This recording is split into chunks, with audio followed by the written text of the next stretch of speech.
Hey guys, this is Shadsoul7 here, and I'm going to be doing my first ever video game series review, where rather than just one game, I will review a group of games in a certain series. For this review, I take a look at two of my favourite games for the Wii, the No More Heroes series. No More Heroes was an early Wii game at the console's launch, and No More Heroes 2 Desperate Struggle was the follow-up. So what are my thoughts on these games? Well, let's dive into a review to find out.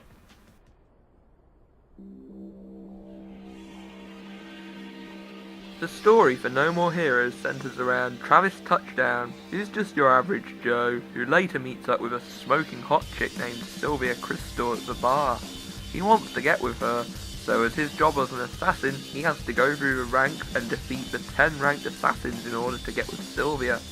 That's the basis of the plot, but for here it works, as the characters are entertaining, the script is funny, written and stylish, and the plot has enough twists in it to keep you interested.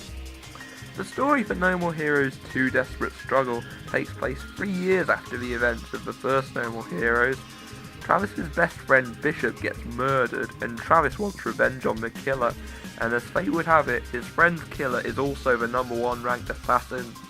So now Travis has to go back through the new rank and avenge his friend's death.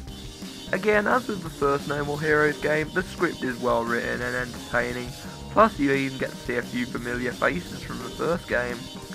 So the storyline for both these games does as it intends, and it makes for a fun plot.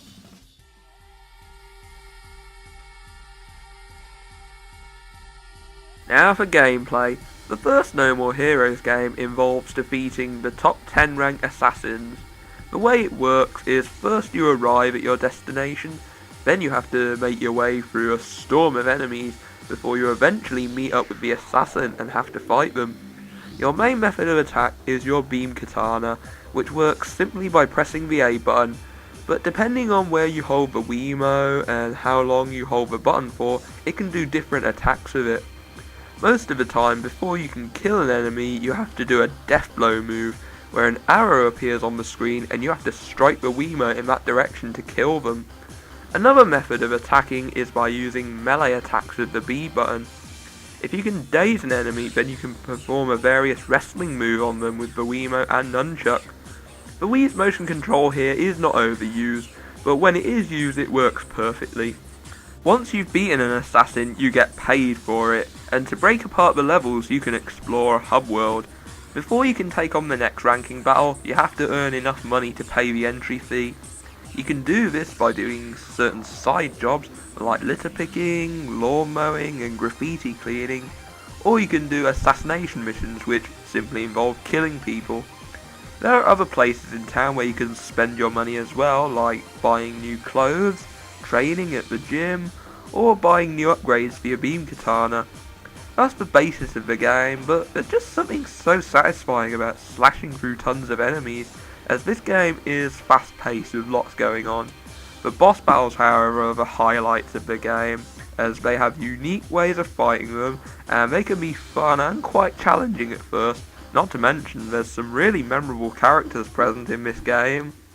No More Heroes 2 follows the same basic formula, but makes a few alterations here and there. The most noticeable difference is in this game that the hub world is now scrapped. Now getting around is as simple as just selecting it on a map. Also, you no longer have to pay to enter ranking battles, so if you just want to dive right into the action, then this game lets you do that.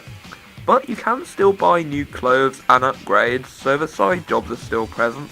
However, they're now done in the form of fun little 8-bit style games. Jobs like bug exterminating, coconut collecting, and tiling a wall.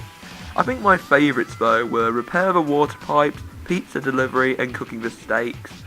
Also, there are now revenge missions where you have to battle with several henchmen of the number 1 ranked assassin.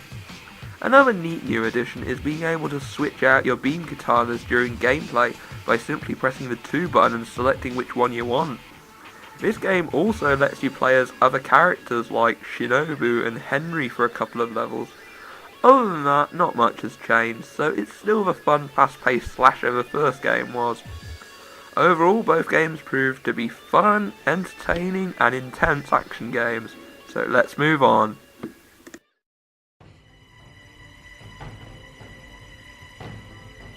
As far as graphics go, I think No More Heroes graphics are quite appealing.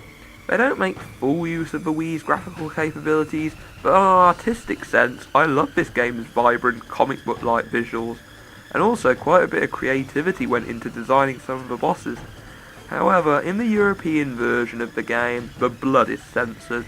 Instead of blood, people burst into ash, which I think is just silly. But aside from that gripe, No More Heroes does a good job graphically. No More Heroes 2 has a similar art style, but has a slightly more glossier look to it, so I think the graphics were enhanced from the first game, and this time the European release keeps the blood in. I also like some of the environments, in particular the Resident Evil-like area, and I also like how it can sometimes create a great atmosphere when fighting bosses, in particular Alice, Twilight and Captain Vladimir. Another thing I liked were how the 8-bit minigames were done, because they were bright, colourful and could even be quite funny at times. Overall, these games aren't the most graphically powerful for the Wii, but they are still pleasing to the eye and are done well.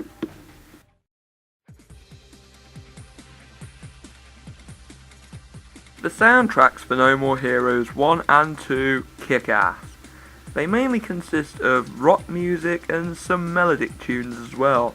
Both are great. For the boss fight theme, they can both make the fight theme more badass.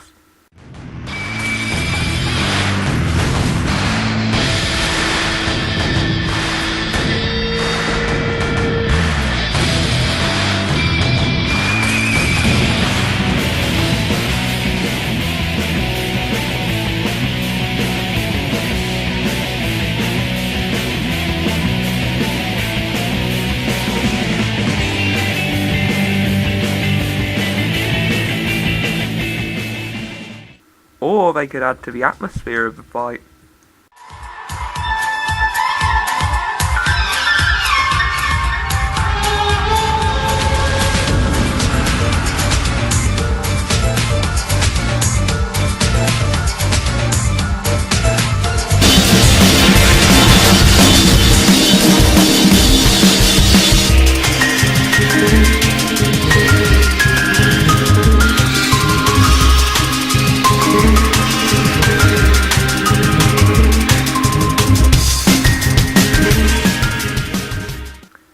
Sure which soundtrack I prefer because they're both great, and aside with the badass music and crazy sound effects, the voice acting is also great. As I said before, the characters are already creative and the script is well written, but the excellent voice acting goes very well with them and gives the characters more personality. Some characters were just downright crazy and some were actually really human. So overall, the music is awesome, the sound is great and the voice acting is good. With one major exception.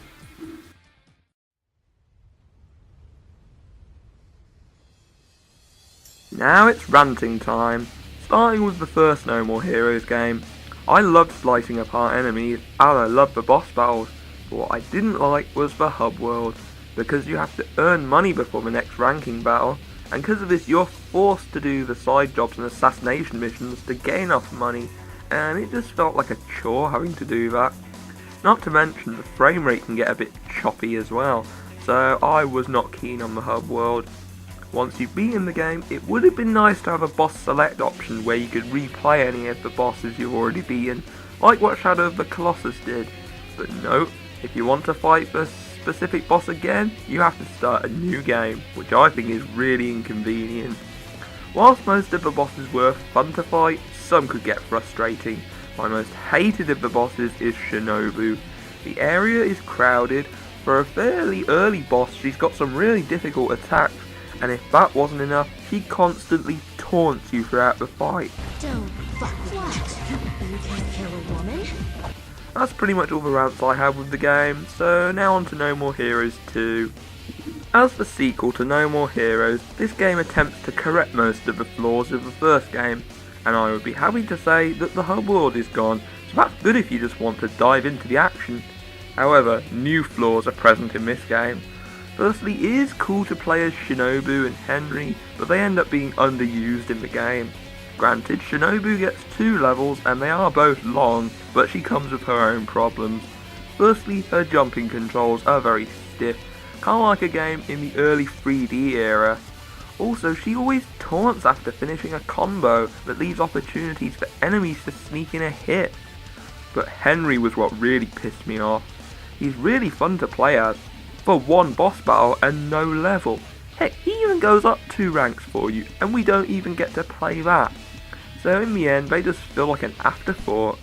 In the first game, I wanted a boss select option, and my wish was half granted in this game. The deathmatch mode lets you select any bosses to refight. Only problem, this mode is brutally difficult. How difficult is it? I nearly lost to Chloe Walsh difficult. Also, spoiler alert, the final boss sucks. Not only is he an utterly hateable character with a beyond annoying voice, but the fight is in 3 phases. Phase 1 is really easy, Phase 2 is a nightmare and his attacks are very cheap, and Phase 3 is lame. Man, what a letdown for a final boss. But now my ranting's over.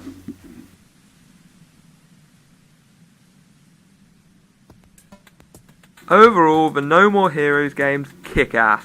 The boss battles are awesome, the soundtracks rock, and the storylines are entertaining. If you only had enough for one, I'd say you should get the first game so you can get the basis of it. But if you enjoyed the first game, then the sequel is an absolute must-have. Both games are stylish and just as fun as each other. So if you own a Wii and maybe you want to try out something new, I strongly recommend these games, as they're some of the Wii's best third-party titles and they're great fun to play. And so, Tom's final score for No More Heroes? 8.9 out of 10.